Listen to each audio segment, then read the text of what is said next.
Thank you so much.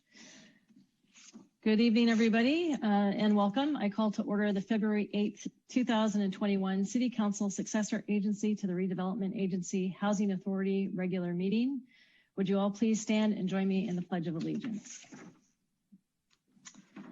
I pledge allegiance to the flag of the United States of America and to the republic for which it stands, one nation, under God, indivisible, under with God, liberty, indivisible, justice for all. liberty and justice for all. All right, thank you.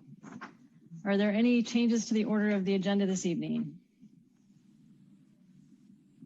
No changes from staff this evening, Madam Mayor. All right, thank you. All right, well, this evening I have the distinct pleasure and honor of issuing a proclamation on behalf of Black History Month. And we have two distinguished guests with us this evening, representatives from the Community Foundation of San Carlos, Camelia Pham and Linda Kendricks Burrows. And Linda Kendricks Burrows will be receiving this proclamation on behalf of the city. Linda Burrows has been a San Carlos resident for 25 years. She has worked with nonprofit and philanthropic organizations ranging from special needs children and adults to international non-governmental organizations and corporate community relations for over 30 years. Linda is a seasoned community advocate, board member, and entrepreneur, and we're very pleased to have them with us this evening. And with that, I'd like to read this proclamation to declare and celebrate February 2021 as Black History Month. Whereas African Americans have played a significant role in our nation's history, and whereas since 1976, Black History Month has been observed nationally to recognize and celebrate the accomplishments Black Americans have made and continue to offer this nation. And whereas Black History Month is an occasion to become more knowledgeable about Black heritage and to honor the many Black leaders who have contributed to the progress of our nation, and to rediscover the enduring stories of African Americans and the gifts of freedom, purpose, and opportunity they have bestowed on future generations. And whereas it is also a time to commemorate the countless contributions of African Americans, many of whom have lived through and surmounted the scourge of segregation, racial prejudice, and discrimination to enrich every fiber of American life. Their examples of heroism, patriotism, and enterprise have given the people of all backgrounds confidence, courage, and faith to pursue their own dreams. And whereas the city of San Carlos is strengthened by the diversity of ethnic, cultural, racial, gender, and sexual identities of its residents, all of which contribute to the vibrant character of our city of good living. Mm-hmm. Now, therefore, be proclaimed that I, Laura Palmer Lohan, Mayor of the city of San Carlos, on behalf of the entire City Council, hereby declare and celebrate the month of February 2021 as Black History Month throughout the city of San Carlos, and urge our community to join together to actively promote the principles of equality and liberty presented this 8th day of February 2021.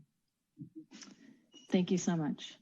And now I would like our distinguished guests to have the floor for a few moments if they'd like to make any remarks.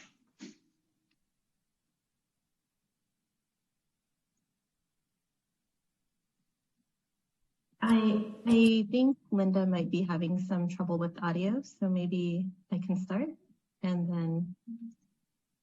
Please, Camelia. Okay. And then we'll go to Linda. Sure. Thank you, Madam Mayor Palmer Lohan and City Council members. It is such a great honor to receive this proclamation alongside with Ms. Linda Kendricks, an outstanding San Carlos community member. On behalf of the Community Foundation of San Carlos and as chair of the Racial Justice Committee, I deeply appreciate the acknowledgement to intentionally celebrate the brilliant contributions of the Black and African American community to American culture and history. As of today, the Foundation is proud to commemorate this month with a banner displayed across Laurel Street. Many thanks to our Foundation President, Jessica Yang, for single-handedly designing it. During this month and beyond the month of February, the Community Foundation is committed to launching a series of projects and events that celebrate and amplify Black history, culture, and accomplishments.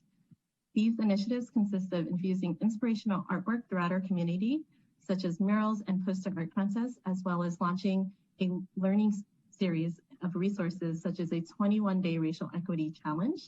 All of these materials can be found on our website, and we're excited to share. We are grateful for this opportunity to collaborate with the city council members, city staff, vibrant high school students from Sequoia and Carlmont High School, local nonprofits, community members, as we continuously develop these ideas. And we invite anyone from our community who's interested to reach out and join us on this important work. Thank you to all city council members and to you, Mayor Lohan. Great, thank you, Camelia. Linda Kendricks Burrows, would you like to say a few words? Thank you so much. I would like to extend my thanks to Madam Mayor and the City Council.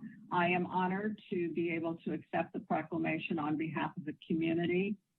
I would also like to extend my utmost respect and appreciation for the San Carlos Community Foundation for setting the pace for other communities to follow by amplifying the need for a more comprehensive story of our history and to encourage San Carlos to be the city that embraces diversity.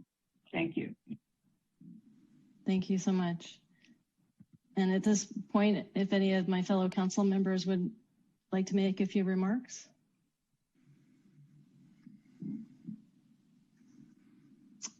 Councilmember Rack. I just want to thank the mayor for issuing this proclamation, and thank you to Linda and Camelia for all your work in the community. And I look forward to working with you in the future and hope that we have a good opportunity to celebrate Black History Month among our community and to participate in many of the events that are planned. Thank you so much, Councilmember Rack. And Councilmember Collins.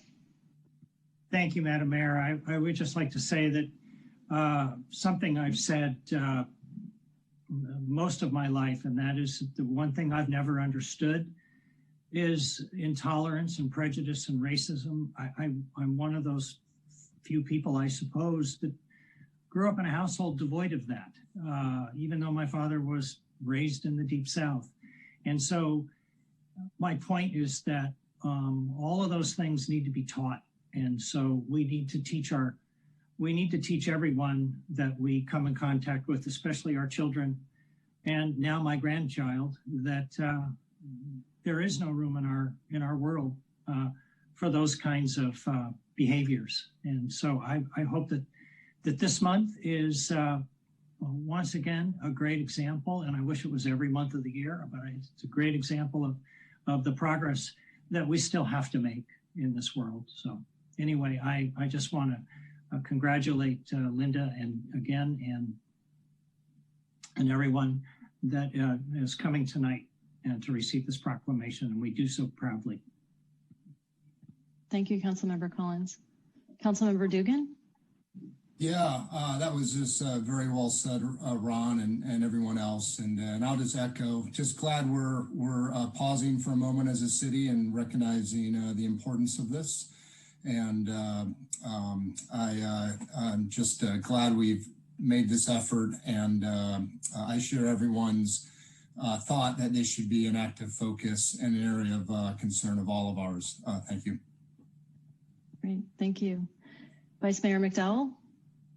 Thank you, Madam Mayor. I just wanted to say thank you to you, Madam Mayor, for doing this. And thank you so much to the Community Foundation for really paving the way for our community and taking the lead on this. And I also wanted to thank Linda for all of her wonderful service in our community. She's been a real pillar in our community. So thank you both. Camelia, great presentation tonight too. And please go check out the Community Foundation's website. There's a lot of wonderful resources there. So thank you. All right, thank you so much. All right, that'll move us to our next agenda item, Council Communications and Announcements. Council Communications and Announcements are brief items from members of the City Council regarding upcoming events in the community and correspondence that they have received. They are informational in nature and no action will be taken on these items at this meeting. Does anybody have anything that they'd like to report out? Through the chair, I'll just say that last week I had my first airport roundtable meeting, and I have nothing useful to report back on that. Thank you. Vice Mayor McDowell. Okay, thank you. I wanted to just let the community know that we, as everyone knows, we rolled out a Shop Local campaign over the holidays, and I had a chance to speak with several business owners downtown over the weekend. And while December, our retailers were kind of able to break even, January's been another really tough month, as was fall. And unfortunately, several of our downtown businesses are facing increases in their rent because we started a new year, and our retailers are serving at 25% capacity, and our restaurants are just getting back on their feet. So I just wanted to ensure that the community is mindful that even though the holidays are behind us, it's just as important as ever to continue to shop locally.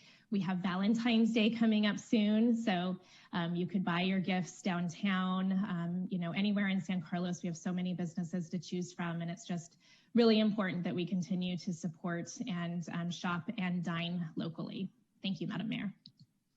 Thank you, Vice Mayor McDowell.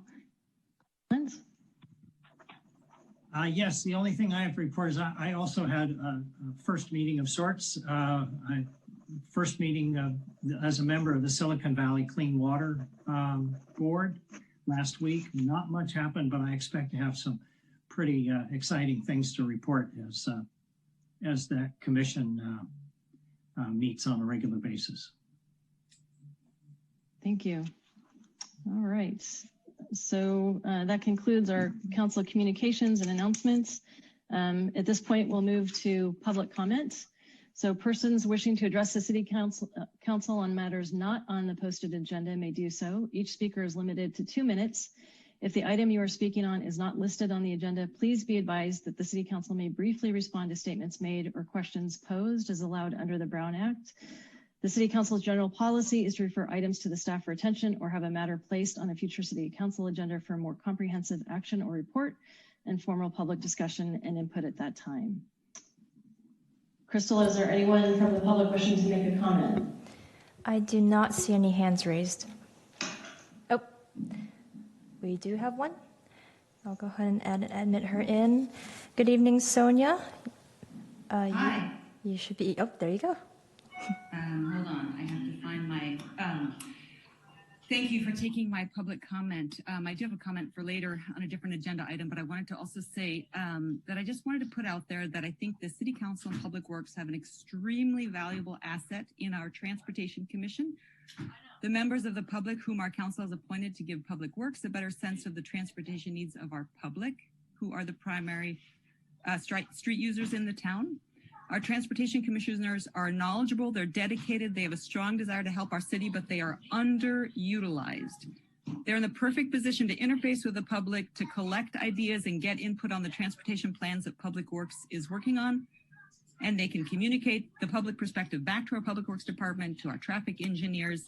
But these conversations do not regularly happen. I really, really want to trust that Public Works has the interest of all street users at heart when they come up with their designs, and I know that they have them at heart. But I have concerns that time and time again, the street designs are reading like a zero-sum game where bicyclists needs will be met, or the pedestrians needs will be met, or the drivers needs will be met, but there's a very fatalistic feel to many of the designs that I'm seeing come out, as though they've perhaps resigned themselves that some group will have to be sacrificed, and so just lower their heads and push through anyway. But I really want to say that's not what compromise is about. Each interest group does need to give something up and gain something in return. And I think we can work through this. I'd like to propose that a smoother, less costly, and more effective approach to street design can happen when we promote conversations between the public and especially with our knowledgeable transportation commissioners, not necessarily the staff and the public, but the commissioners. The truly inspired ideas that come out of our Public Works Department were the result of our greatest level of collaboration, not with one team with limited vision forging ahead despite serious concerns. So thank you for taking my comment. I just want to really push for how we can get our transportation commissioners more actively involved, because they are an extraordinarily valuable resource. Thank you. Thank you, Sonia. Crystal, are there any other members of the public wishing to make a comment? No, no other hands raised. Thank you. All right, so the next item on our agenda is the consent calendar. Does anyone wish to pull an item from the consent calendar? Through the chair, I would like to pull item G briefly. Okay, so is that, all right, so we'll maybe entertain a motion to address the other items and then discuss that one briefly. Madam Mayor, I move to approve City Council consent calendar items A through F. Second. All right, we have a motion and a second. Crystal, can you please call the roll? Councilmember Collins? Yes. Councilmember Dugan? Yes. Councilmember Rack? Yes. Vice Mayor McDowell? Yes. And Mayor Parma Lohan? Yes. All right, thank you. Councilmember Dugan? Yes, thank you. I just wanted to pause for a moment. Item G is the appointment of Shannon Bergman as, I believe, a voting alternate to our EDAC committee. And I just wanted to pause for a minute and just congratulate Shannon on all of her years of public service to San Carlos. She had 6 years on our city council. 6 years on our planning commission. And she was actually the most senior member of the planning commission when I first joined. And I just saw firsthand her hard work and dedication, and most of all, how much she cared for San Carlos. And so I'm just very happy she's finding a new role. She termed out after 6 years on the planning commission. And so I wholeheartedly welcome her to EDAC and hope that opens up a new chapter for her service. And early in her career, she also served 4 years in the Army. And so just really congratulate Shannon on all of her dedicated public service over the years. And with that, I will move to approve City Council consent calendar item G. Thank you, Councilmember Dugan. Do we have a second? Second. All right, thank you. Roll call, please, Crystal. Vice Mayor McDowell? Yes. Councilmember Collins? Yes. Councilmember Dugan? Yes. Councilmember Rack? Yes. And Mayor Parma Lohan? Yes. All right, thank you. So that moves us to agenda item 8, reports to council. Reports to council are updates on key city projects by city department heads and staff and city council subcommittees. They are informational in nature and no action will be taken on these items at this meeting. So I believe, Jeff, you will be presenting on this item if I'm not mistaken. I will. Thank you very much, Madam Mayor, members of the City Council. Tonight's presentation will be brief. We just have one update for you. This was touched upon at our recent 2+2 committee meeting with the 2 council members and 2 school board members. The school district informed us that they've been able to work with their vendor Curative to open a COVID-19 testing site at Central Middle School. That'll be open every Thursday from 1 p.m. to 7 p.m. It's walk up for children or adults. They need to make appointments with Curative. The website's listed here. It's www.curative.com. and enter the San Carlos location, or you can visit the city's website at www.cityofsancarlos.org and look for the COVID-19 testing news item on the homepage, which has a direct link to schedule appointments. In addition to this, the city is talking with Curative about how we might take over the testing location in the future if and when Central reopens down the road and testing is still needed in our community. We're looking to be able to move the site to another location if and when that happens. So we'll stay tuned and keep you posted and the community posted on that if any changes happen to the program. With that, I'm happy to answer any questions you might have. Thank you, Jeff. It appears we have a question from Vice Mayor McDowell. I just wanted to make a quick comment and say that it's such a wonderful resource to have this in our community. I went down to the van last Thursday and got tested. I received my results in a day and a half. It's free. You don't have to have symptoms. And I was in and out in under 5 minutes. So it could not have been easier. It's much easier than driving to the San Mateo sites. So I'm just super grateful to the school district for bringing this tremendous resource to our community. And I'm happy to hear that the city is thinking long-term about where this could go if and when Central reopens. So thanks very much. Thank you. All right, so I don't see any other comments at this time. So we will move to the next item on the agenda, which is agenda setting.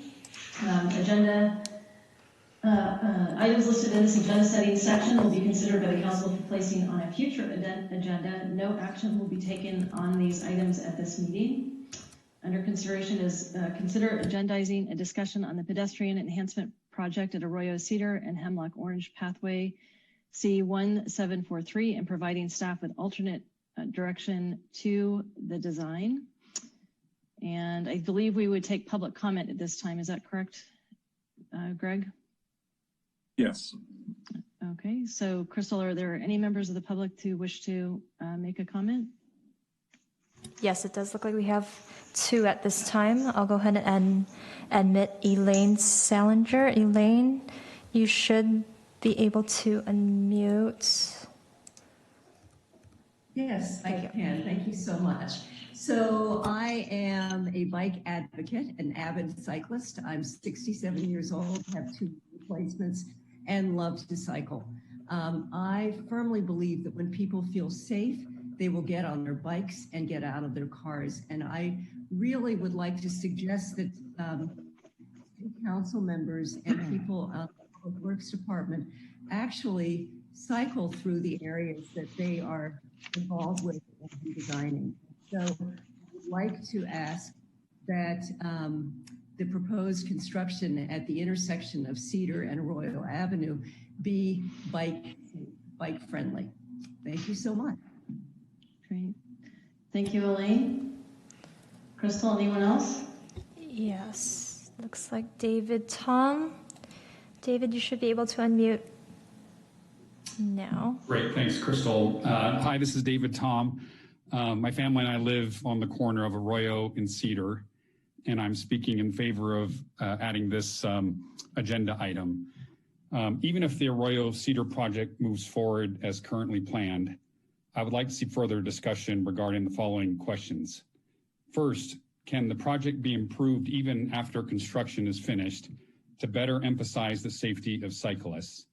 For example, by indicating where bikes should travel by use of painted lane markings and additional signage. Second, has the city sufficiently studied the impact of the bulb out on vehicle traffic turning left from Cedar onto Arroyo, given the narrow opening between the sign the city installed last year in the crosswalk and the planned bulb out? Many vehicles struggle with this turn today, but the bulb out will make it even more difficult, especially for large vehicles such as SUVs and garbage trucks. Third, can the process used for obtaining community input regarding this project be improved? Many of us only found out about this project very recently, including the leader of San Carlos Bikes. In fact, today was the first time any of us had a chance to see the actual plans.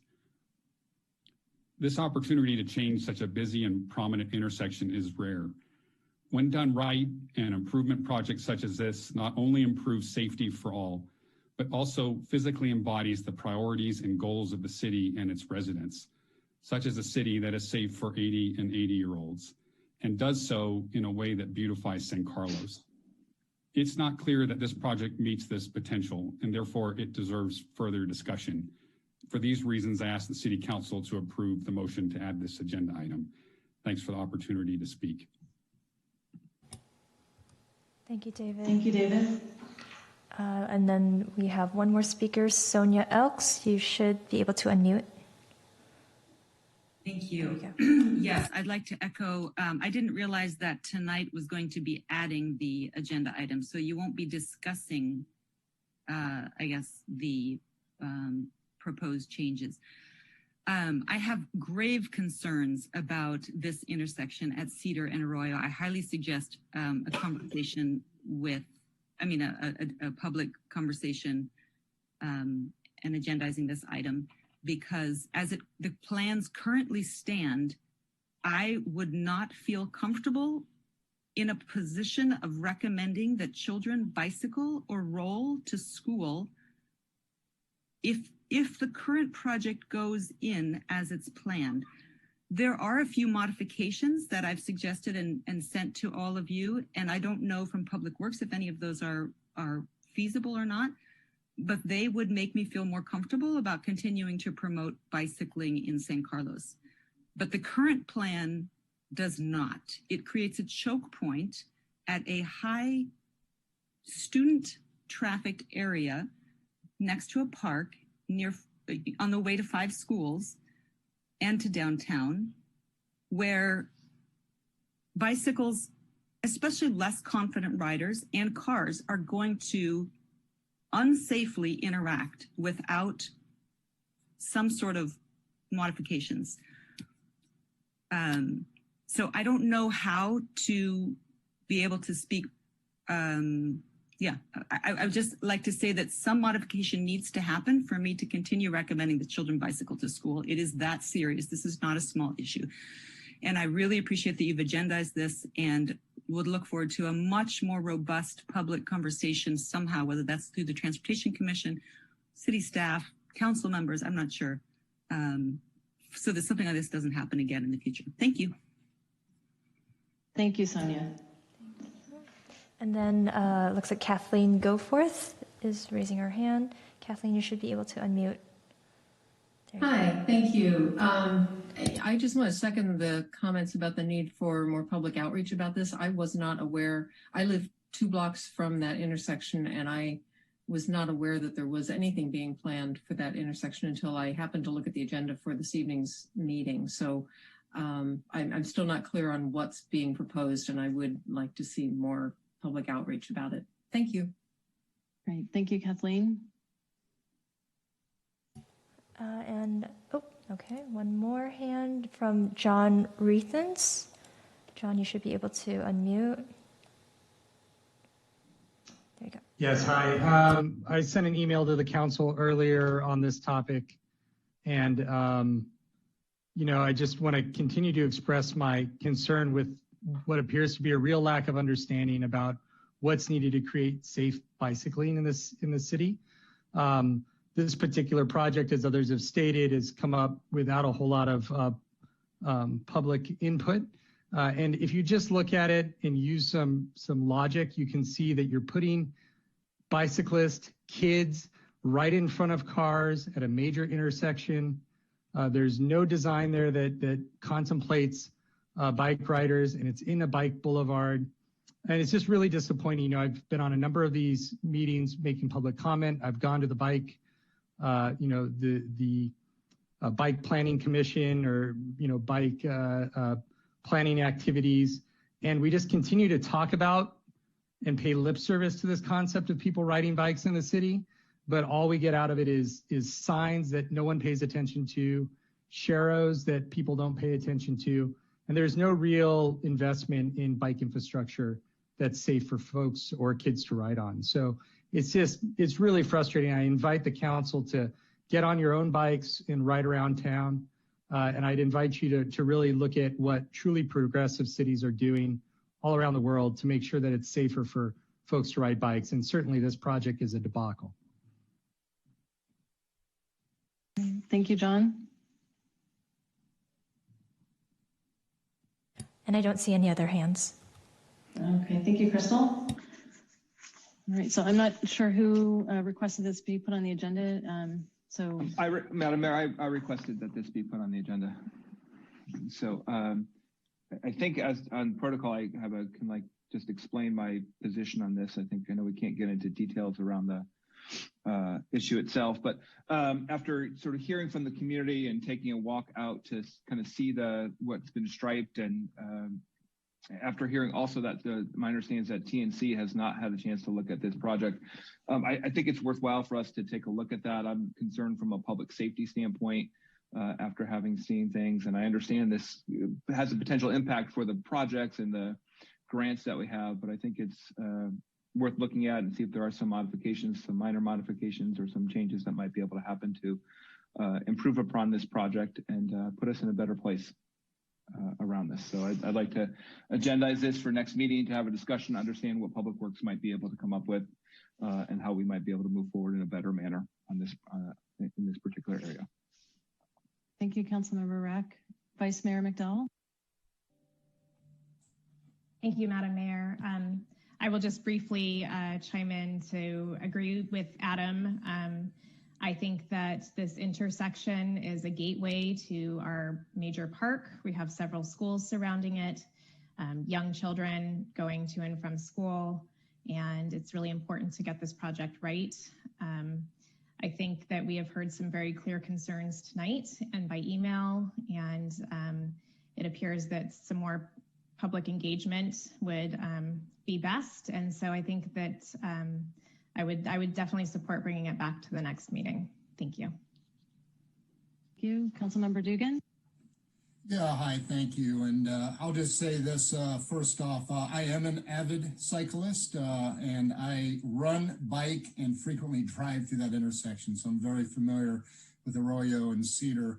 And I agree, we do have a lot of work to do as a city to make this a safer, bike-friendly city, specifically on our main arteries. I feel that myself when I'm out there. And I am pretty limited in where I'll let my children ride in this town. And so I view this project, however, as something of a failure of communication. I certainly understand the concerns that have been raised around people's kind of surprise on, where this project came from, how it came out. I think it was a bit of a disconnect between this project. As I understand it, took 4 years to kind of go through the design and cycle, and it was vetted through the normal processes at that time. But this summer, we did all that good work, or probably for the prior year, on our bicycle and pedestrian master plan, which got put in place. So I think there might have been a little disconnect around after that plan got put in place. All the kind of outreach on this particular project had previously happened. So I think that might be causing some of the concerns around it. And that did cause me to dive in because, I would share a concern if this particular project was not consistent in some meaningful way with our bicycle master plan. But I'll say that, on my review of this, that's just not the case. These are class 3 routes, and they're intended by our own master plan to become class 3B routes, which is bicycle boulevards. And that's basically an admission that there will not be enough extra width for a dedicated bicycle lane unless we want to remove, all the street parking down these streets, which, that's a much broader scope than I think any of us are contemplating at this point. Therefore, we are in the realm where it's the bicycle will be in the lane with traffic. That's just the reality of the width of these streets. And curb extensions are very much an approved solution to the traffic calming that's very consistent with a bicycle boulevard. So all that's to say is, I just don't feel like we're in a position to second guess the engineering that went into this, given that it's certainly consistent with a bicycle boulevard. And I definitely hear the public feels like there wasn't enough outreach, enough communication around this. But we have to balance that against the fact that we have a grant here, and this is more than the 11th hour. This bid has been put out and accepted and awarded. So we have an awarded bid, and if we're to open that up at this point, as I understand it, that would likely unravel most of this project. So from where I sit, I think it's more prudent for us to move forward with this project at this point in time. And if we in some way think it could be improved upon, at least we'll have that investment largely paid for by the grant as a basis. But I will say, with my brief review, this plan, although we can all sit here and think there might be better ways, it was well engineered with a bicycle class 3 boulevard intent in mind, and that is consistent with our master bike plan. So I don't support opening this up at this point and putting our grant and the whole project in jeopardy. Thank you, Councilmember Dugan. Councilmember Collins? You're on mute, Councilmember Collins. Sorry about that. Just wanted to say I concur. This is first and foremost a pedestrian safety project. It wasn't meant to be a bicycle safety project. And there's no reason to believe that bicyclists will be less safe. We can make changes after the fact, but this project has actually been going on for 7 years. There were letters of support from members of the community and the school district saying that this was not a safe intersection. So this grant process goes back to 2014. The project is funded, it's ready to go. The downstream effects, the potential negative effects of not going forward with this project because of 11th hour concerns or issues or from people that decided that right now they don't like the project, I think is really would set a horrible example going forward. If anybody wants to talk to me later about it, I'm happy to talk to them. Thank you, Councilmember Collins. So from my perspective, I also am an avid bicyclist and walker through our community and have been a huge advocate of the Master Bike Ped Plan. And I recognize that there was extensive community outreach at that time. We did discuss at our strategic planning session a want and desire for us to engage in what I call more change management type activities. And I think that's been characterized here by some of the council members, Dugan in particular, around communication. There might have been kind of an expectation that wasn't necessarily met. That being said, I believe everyone is doing their best and wants to do the right thing in this situation. I know we all care deeply about our community, and we continue to hold safety as a key priority. I do have confidence in our public works team and our certified engineers that they have taken best steps to ensure that the configuration of that intersection meets proper requirements with respect to safety. And I believe making changes this late in this late stage, it's far past, as I think Councilmember Dugan suggested, the 11th hour. There could be very negative consequences to us if we were to cancel the contract, that type of thing. And I would appreciate perhaps, I see Sarah has her hand up. I'd like to just defer briefly perhaps to Greg on the implications of that. Thank you, Madam Mayor. Well, I think just generally, again, because we can only talk about what has happened, in essence, not discuss any potential changes to the project. But what I see the issues are is when I'm looking at the project itself, we have a grant. There's an issue with the grant, whether or not the funding would be available if the project's not built the way it's designed and currently approved.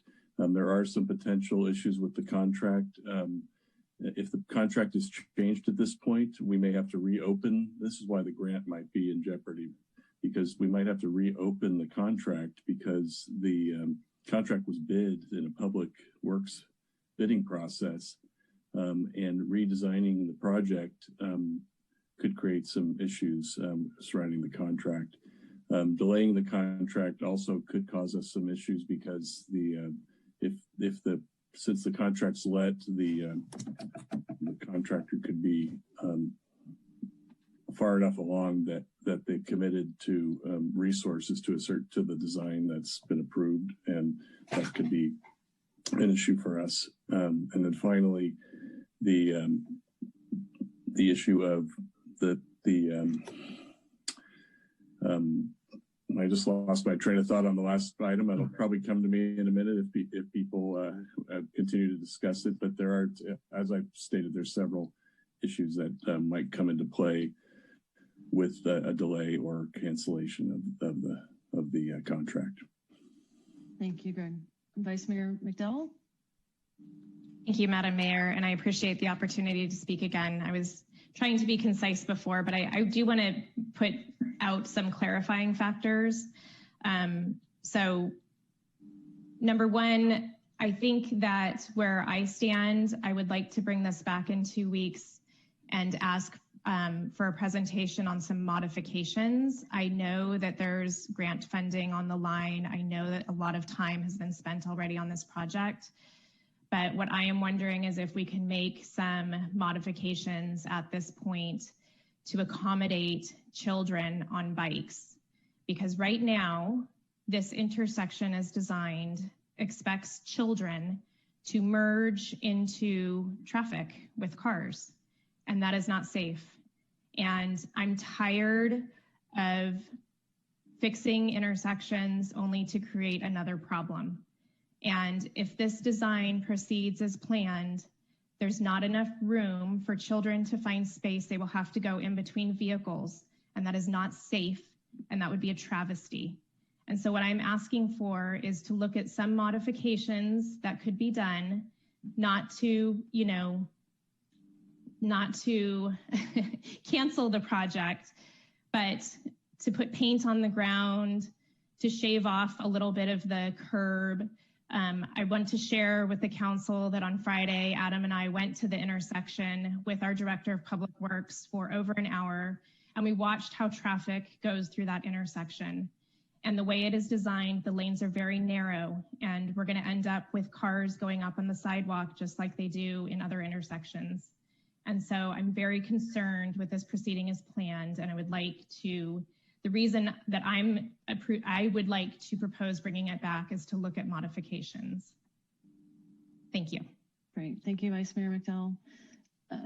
Greg, I'm sorry, not Greg, Jeff, my understanding is that the school district has been involved with this for some time. Can you comment on where that stands? Yeah, I had the opportunity to talk with the superintendent this afternoon, and we met with the transportation resources that they have on Friday. So we've gotten a good perspective. The superintendent, reminded me that, that this project really started from the sense in the community that it was very unsafe for pedestrians at that corner. And so she seemed to be, very satisfied with sort of where we're going here in that perspective. And then, the school district is another public entity, I think has probably a good understanding of how these processes work. And that none of us should feel in any way, shape, or form, committed to these particular this particular set of changes, right? I mean, they date back, as Councilmember Dugan said, a number of years now, and that's just because of how the design process and applying for grants works. That that it may not be the latest and greatest, but that's just not really possible for us to achieve. So we should stick at it and not be afraid to make changes if they occur. In hearing Councilmember McDowell's comments a moment ago, I could float another idea too that just sort of occurred to me as she was talking that might help. And just to put it in context, and so the public understands, because a contract's been awarded, the list of potential changes that we could make is very much constrained, but that doesn't mean there isn't a list. But also we're in the position where time is very much of the essence and costing us money. And so one potential approach would be that perhaps if we are, if the project is continuing forward and it's basically underway now, perhaps the staff could work with the mayor and the vice mayor on this particular project to explore any potential changes that would not put the grant funding in jeopardy. And if those changes remain within the overall scope of the budget, that we just move forward with them, if the engineers, concur, and of course, that would be kind of paramount, then we could just, keep doing this as we roll forward with the project. If there were other changes that we could potentially make without losing grant funding, but goes over the current project budget, then at that time, perhaps the mayor and the vice mayor would recommend that we come back to council for a discussion. Just another option for you all. In terms of thinking about moving this project forward. Great. Madam Thank you, Mayor, I Jeff. remembered my final point, Madam Mayor, and that was something that Jeff touched on. Because we've had engineers sign off on this design as a safe design, we want to be careful that any changes that we make are signed off by engineers.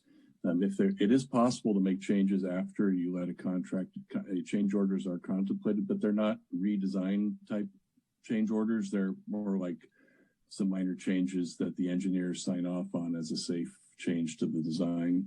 So I think that's kind of if the project goes forward as it is, there is an opportunity to make some potential changes, provided that the engineers agree that the changes are safe and it fits in the requirements of the grant project. Okay, so Greg, what I'm hearing you say, I think, is that there could be room for potentially minor change orders, but nothing significant or major. Is that? Yeah, a change order can't redesign the project. A change order can make some changes. Like an example, I think there was an example, a slight, widening of a lane or something like that is not redesigning the project. But we have to get the engineers to sign off on those changes. Thank you. All right, Councilmember Dugan, I saw your hand up and it went away. Did you want to make a comment or? I was just going to ask, would Jeff or another member of the staff just be able to briefly summarize the public outreach and kind of the engagement that did happen on this by way of the City Council and the TNC Commission? Stephen, do you want to talk to that?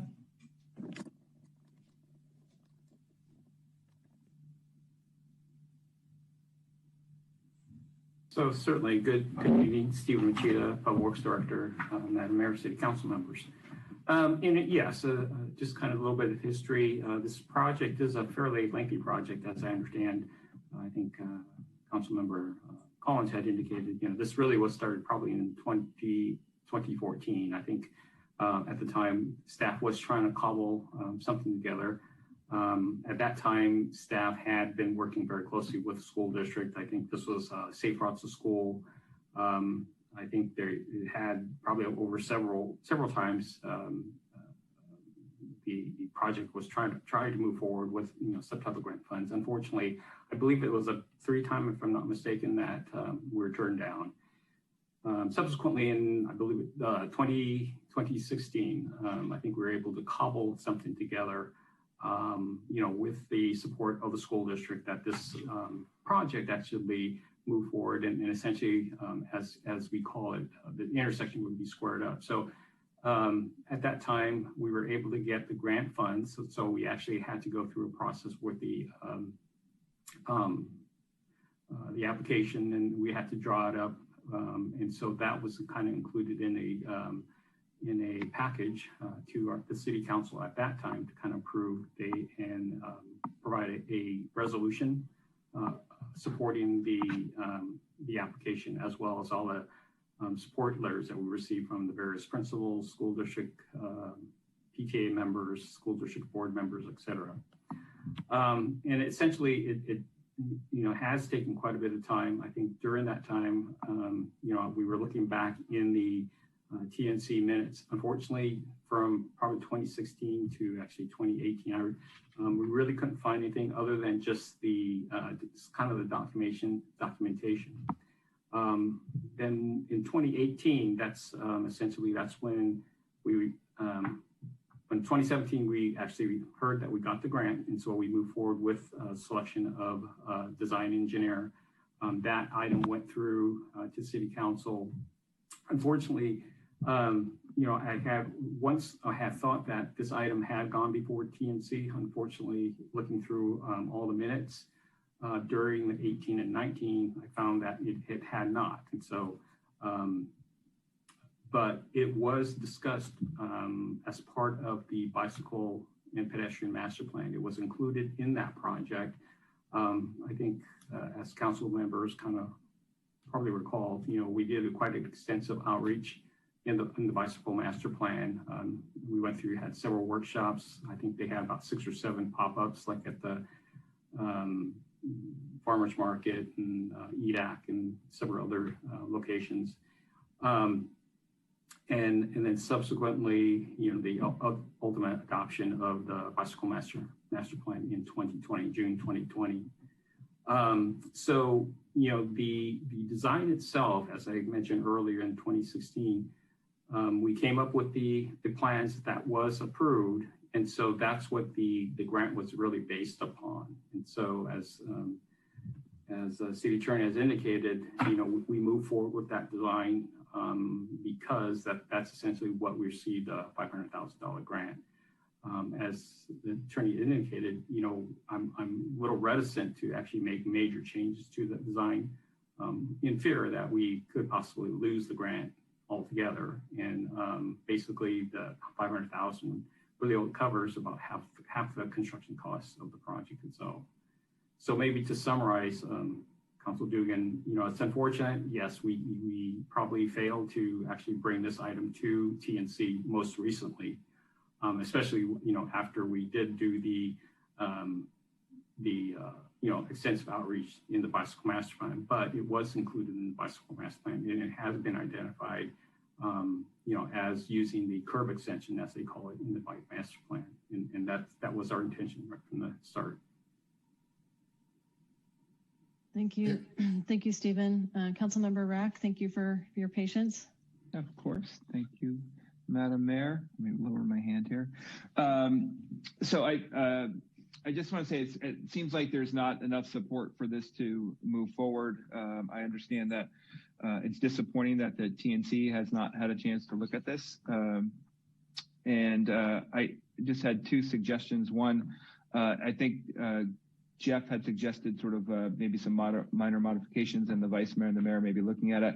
I just want to, since Sarah and I have discussed this issue, I just want to make sure that I have no problems with the two of you looking at it. I just want to make sure there's no Brown Act issues that come into play. And so as long as the city attorney is good with that, I just raised that as a potential issue. And then secondly, I wanted to see if my colleagues would be willing to look at potentially, once the project is completed, to maybe look at if we could make some minor changes afterwards. It sounds like that wouldn't jeopardize the grant, and potentially take a look at it to see once things are in place at that point, to take a look and see if we might make some improvements upon the design. That's an alternative. Thank you, Councilmember Rack. Greg, can you address Councilmember Rack's question about the Brown Act issue and setting up an ad hoc subcommittee?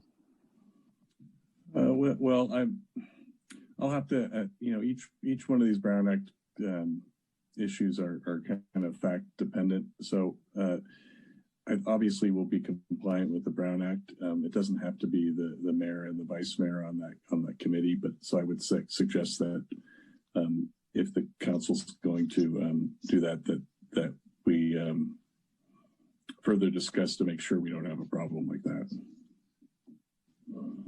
But I think the issue is that people apparently maybe have already talked about the item, and I'll just make sure that people who are on this potential subcommittee haven't already been involved in other aspects of their other subcommittees that might cause a conflict there. Yeah, I haven't talked to any other council members about this particular item until this evening's meeting, just so you're aware, Greg. Okay. Councilmember Dugan. Yeah, I just wanted to say that I certainly support looking at this project on the other side, or if there are changes that can be made through the change order process to improve it, by all means. The greatest concern I have is just us trying to kind of engineer it on the fly here. Obviously, we'd need engineering input again, and I just want to address Vice Mayor McDowell's concern directly about the safety of this design. And this is just, I'm no traffic engineer, but I am an avid cyclist. And I'll just say, it's actually the intent is to hold the lane as a bicyclist. It's actually what's least safe is to move from parked cars, around parked cars, into traffic, back out into where other cars will be parked.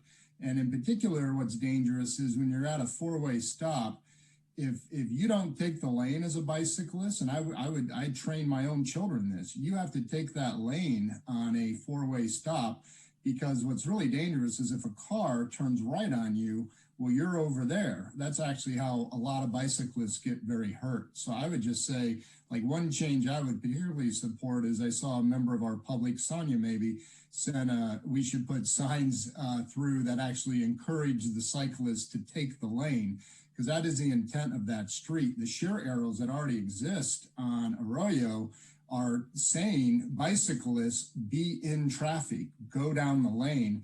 And so that if I thought we were doing something here that was particularly unsafe, I would definitely share your concerns. But as a cyclist, I will just say you actually need to take that lane. That is the safest thing to do if there is not room for a dedicated bike lane, and there are parked cars like there are on both these streets. So I just wanted to share that aspect. But I certainly support anything we can do around the edges of this, or even on the other side of this project. You know, we have a new master plan and we got a lot of work to do. So I'm looking forward to finding good budget and good planning on thoroughly executing this bicycle master plan that we've worked so hard on. Thank you, Councilmember Dugan. Greg, I just want to do a quick check-in with you with respect to, I understand we have to do limited discussion, and we're starting to go back and getting other requests for comment, three deep here. So it sounds like there's not support for the agenda item as proposed, but there may be support to set up an ad hoc subcommittee, but I'm not sure about that. So where do we go from here, Greg? Any suggestions? Because this is limited to just whether or not to place something on the agenda, and I think we've talked, the council's talked quite a bit about the subject matter, and because I wanted to allow you to kind of form opinions about the nature of the project. But the choice you have is to whether to agendize it, or agendize something related to what's on the agenda or not tonight. So I think we could have a motion that could generate the issue of bringing something back or not. And there's probably a couple of, granular changes you could make. We've historically appointed subcommittees to study things from agenda setting subject matters. So that's definitely something that you could do tonight. Set up that subcommittee. Okay, so I'm not hearing support for the item as it's proposed for future agenda. So unless there's an alternative proposal at this point, the discussion, I guess we close the discussion unless there's support for that subcommittee. Greg, is that what I'm hearing you say? That's right, yes.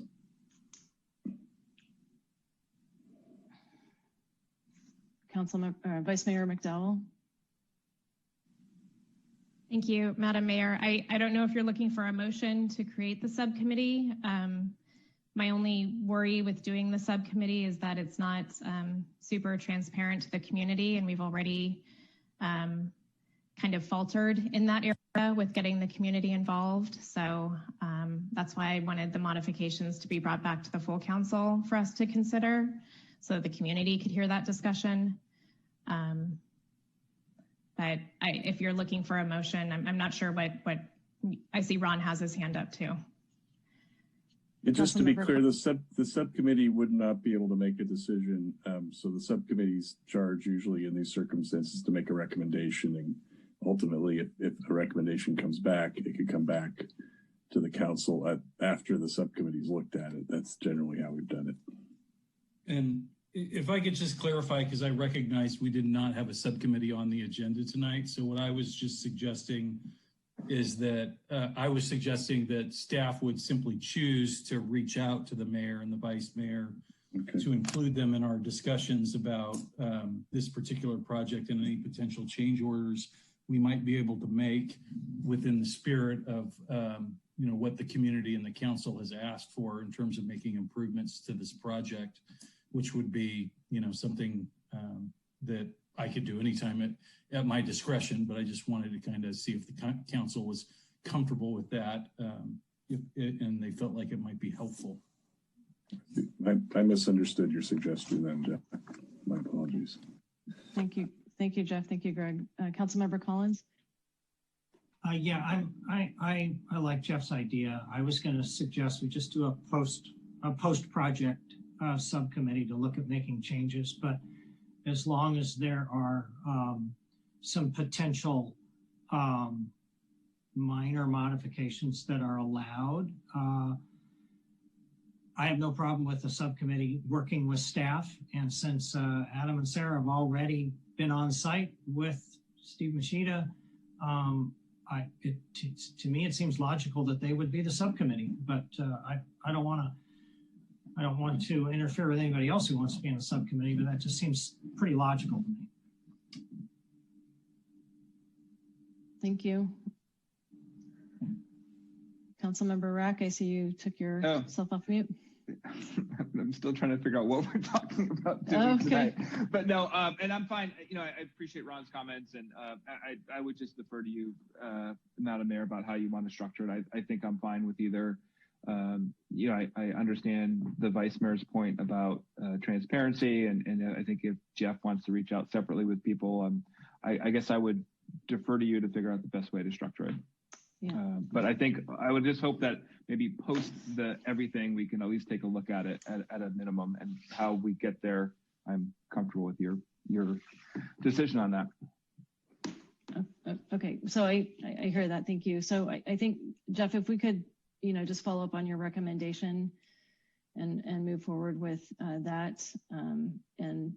Again, you know, we discussed this at the strategic retreat, wanting to make sure we had what I referred to as change management at the time. We approved that in our minutes, just to make sure we bring the community along in some of these changes. So it sounds like this wouldn't be a formal subcommittee, but you would just keep people informed and that type of thing. And I did spend quite a bit of time on this issue this past week, so I feel very much up to date on where things stand. So I'd be happy to help. Okay, I think as a next step, I will, the city attorney and I will reach out to the mayor and the vice mayor so we could talk through any potential Brown Act issues before we get into any sort of substance, and how, you know, what potential options we have to solve that or firewall those issues. I think so I think that's probably a good next step, because obviously we want to be able to move quickly. Yes, understood. Can I request, sorry, Madam Mayor, it requests if I think there was enough support to have a sort of a post-mortem around this project, to have agendize a discussion after that. So can we just get that clear for the record, and then I'm happy to obviously you guys can work out as Jeff has suggested. So I'm happy to move that we have a post-mortem discussion or post-completion of the project discussion at the council level. I'm happy to lend my support to that from the staff, having talked it through. Yeah. Yes, I would agree. I mean, this is why I brought it up at the strategic retreat. So this is very much in alignment with the spirit of that. So I think it makes sense. Yep. Okay, so with that, I think we know, and Crystal, I'm sorry, was there any additional comments from the public? I got a note from you that there may have been some additional comments from public. But looks like they lowered their hands since then. Okay. All right. So I think with that, we move into closed session, and we have a couple items there, and then Greg and the city manager and I can then come back to adjourn the meeting. Is that the way that this will go? Yes. Okay. Okay. Thank you, everybody.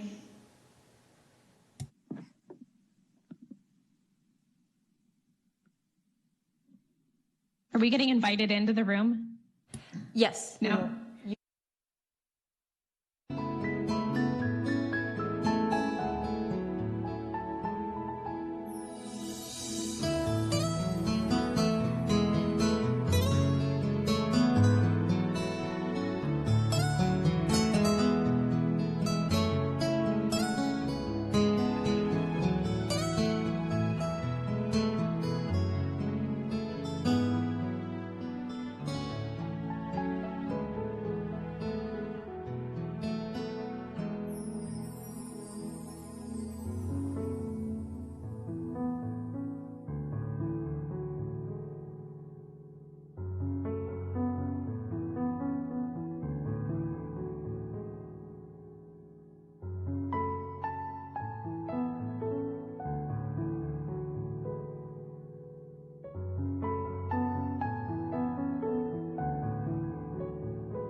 This evening. So thank you very much, everyone. Thank you, Laura. Have a good night. Good night. Good night.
We've all experienced those exasperating moments sitting in traffic, especially when we haven't given ourselves enough time to get from here to there. I'm Gloria Cohn, and this is City Hall in Focus. With me today, talking about traffic issues in the city of San Carlos, is the Chief of Police, Greg Rothas. Chief, what is the #1 complaint that you hear? Well, that answer is pretty easy. It's speeding. People call us a lot, say that they have speeders through their neighborhoods. They're very concerned about their safety and the safety of their children. So clearly, the #1 complaint is speeding. And then what do you do about it? Well, when people complain about speeding, the first thing we do is really try to objectively assess the problem. They're seeing what they perceive to be speeding, but we need to know whether or not that's actually occurring. So we have technology that we use and we place in the neighborhoods to actually see the speeds that are occurring on that street. So this technology counts cars, so we're able to assess volume, and then it tracks the speeds, and it's able to say how many vehicles are exceeding the speed limit, how many are under the speed limit, what the highest speeds are, lowest speeds are, when these speeding is actually occurring, and that sort of thing. So we do a really good, thorough, objective assessment of the speeds on the street. When you're talking about technology, is it those signs that flash the speed that you're actually traversing? Is that that technology you're talking about? No, actually, our technology is called stealth. It's stealth radar. So what we don't want people to think when we're surveying is that we're surveying, because it'll affect their driving behavior. So it's basically a radar box that's concealable, and you wouldn't know it if you were going down the street that you're being surveyed. Okay, so you're letting out your deep, dark secrets That's right. now. What do you do with that data? Well, we take that data back and we take a look at it to determine whether or not there is a speed problem on that street. And then if there is, to what degree is it a problem? How bad is it? So we basically take that, that's our assessment, and we decide whether or not we have a real problem there. All right, so let's say the people who are complaining are